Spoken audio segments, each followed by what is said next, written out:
Selamat siang Ibu, Iya, perkenalkan saya mahasiswa yang sedang membuat tugas wawancara tentang wisuda edukasi di Jember. Boleh minta waktunya sebentar Ibu? Ya, Terima kasih Ibu. Sebelumnya saya di sini dengan Ibu siapa? Ibu Susi. Oh Ibu Susi ya. Ibu Susi di sini sebagai petugas. Koordinator wisata, tenaga ahli dan koordinator wisata edukasi.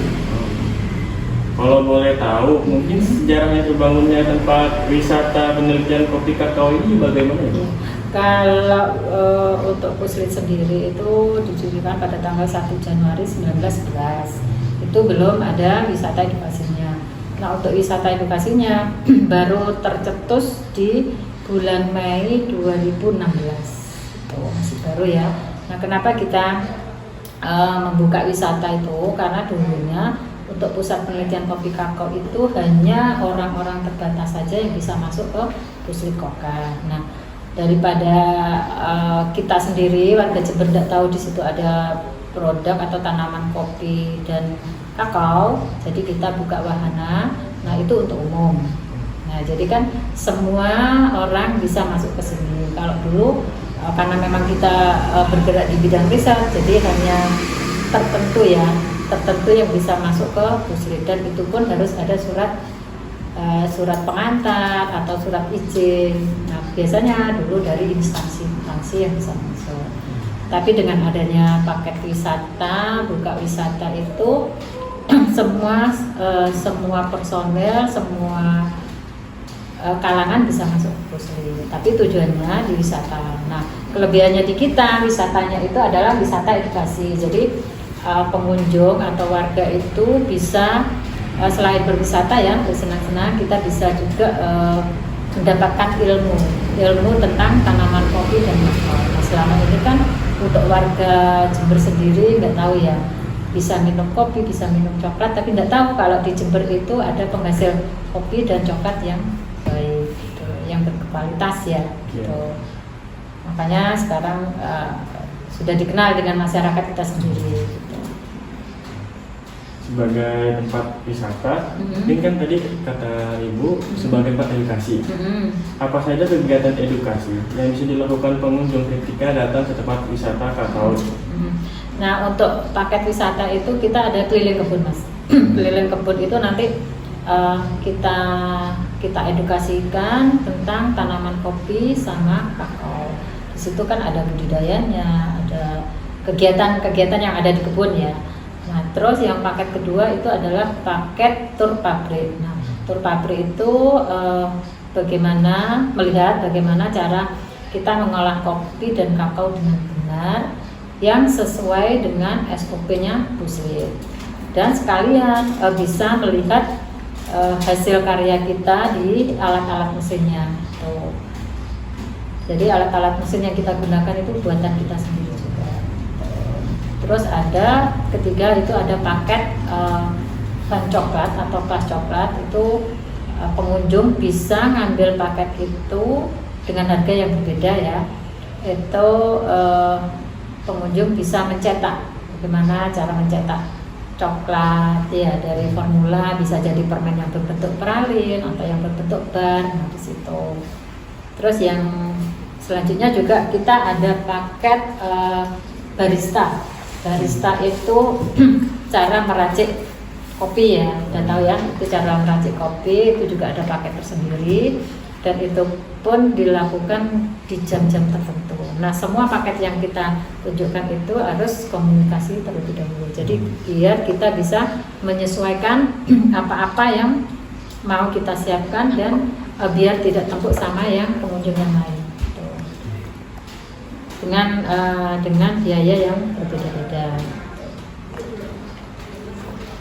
Biasanya siapa saja Ibu yang biasanya paling tertarik atau paling sering berkunjung ke tempat wisata edukasi ini? Biasanya kalau untuk edukasinya itu sebagian besar dari sekolah-sekolah, dari tingkat PAUD, TK, SD, SMP, SMA sampai mahasiswa.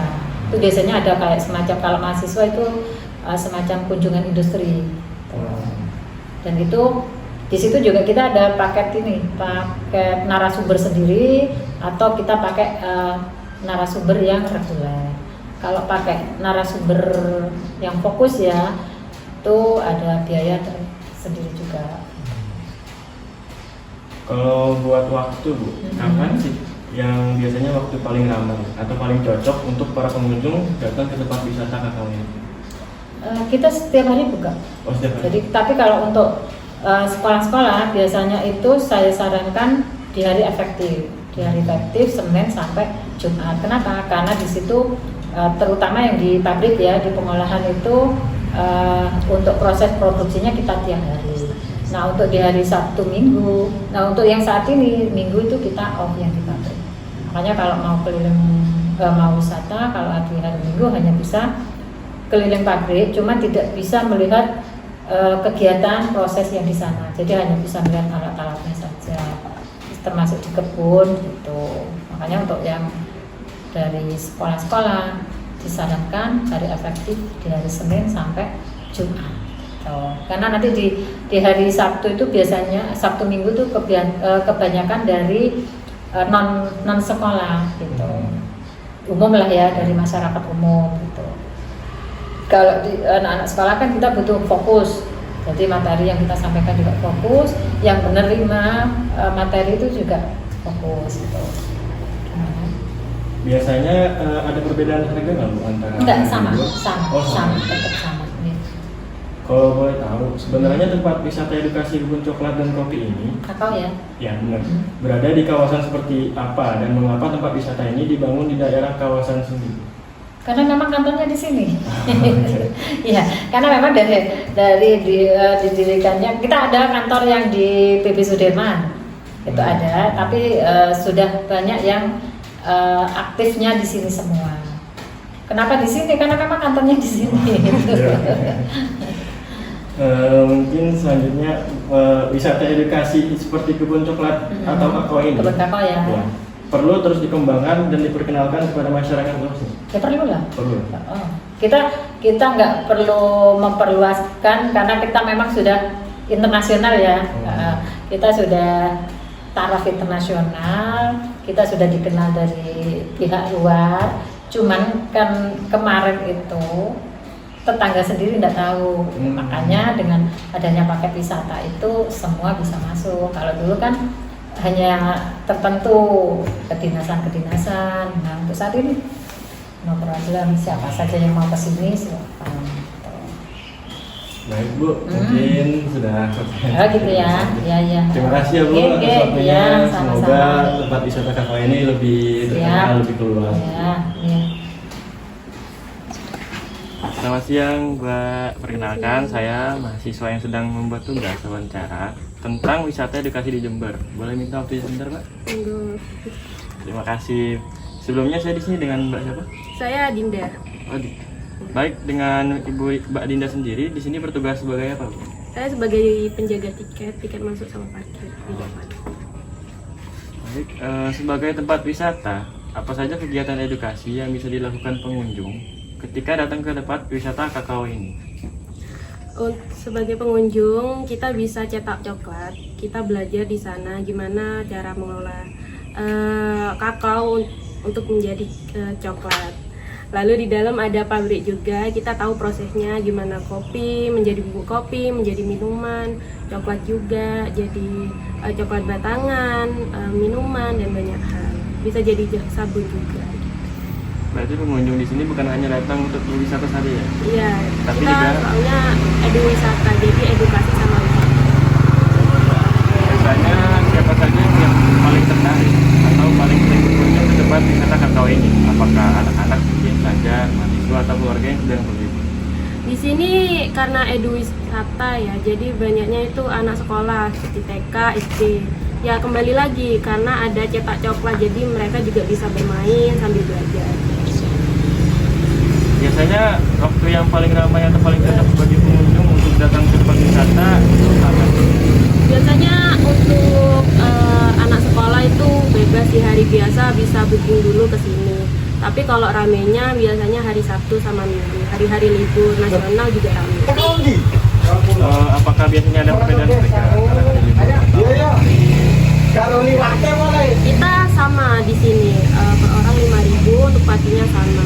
Untuk kalau rombongan itu kita ada diskon 10% kalau lebih dari 30 orang.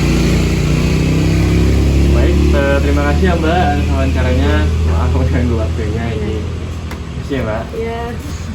Selamat siang Mas. Perkenalkan, saya mahasiswa yang sedang membuat tugas wawancara tentang wisata edukasi kakao ini. Apakah Mas bersedia menjawab pertanyaannya? Boleh.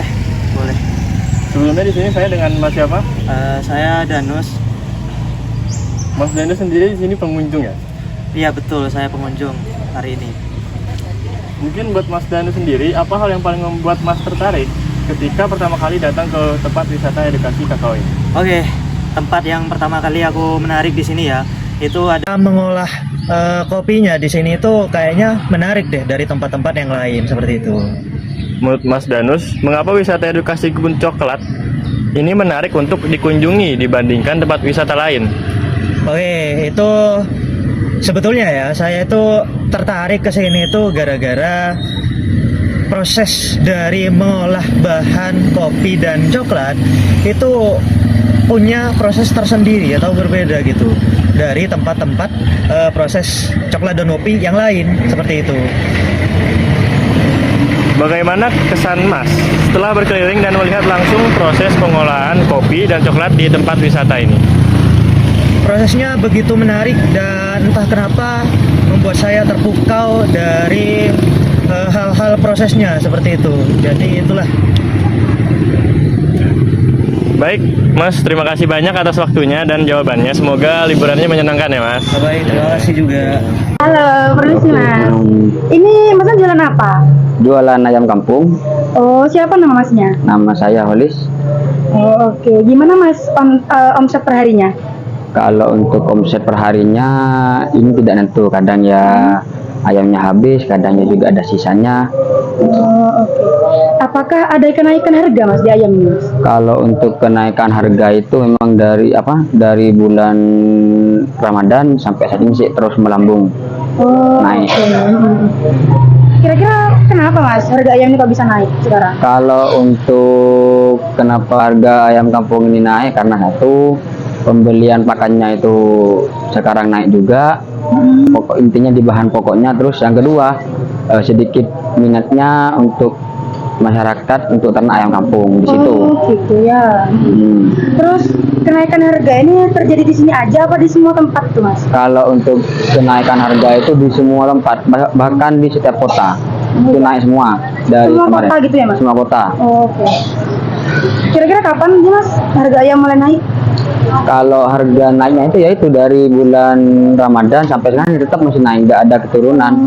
Kalau Nggak ada untuk penurunan sama sekali? nggak ada turun harga di ayam kampung aja loh ya. Kalau untuk ayam kayak broiler dan lainnya itu harganya cek naik turun. Kalau ayam kampung enggak. Oke. Berapa Mas kira-kira harga normal yang pertamanya terus naik jadi berapa ribu? Kalau harga normalnya itu kisaran anggapannya kalau di pasaran biasa itu anggap sudah di harga 35. Kalau ke sarang itu bisa ke 38 sampai ke 40. Itu naiknya sudah ya Mas? Itu naiknya bisa ke 3.000 sampai ke 4.000 per ekornya. Per ekornya? Ah. Oh, oke. Terima kasih ya Mas ya. Oke ya, sama-sama. Mari Mas. Oke.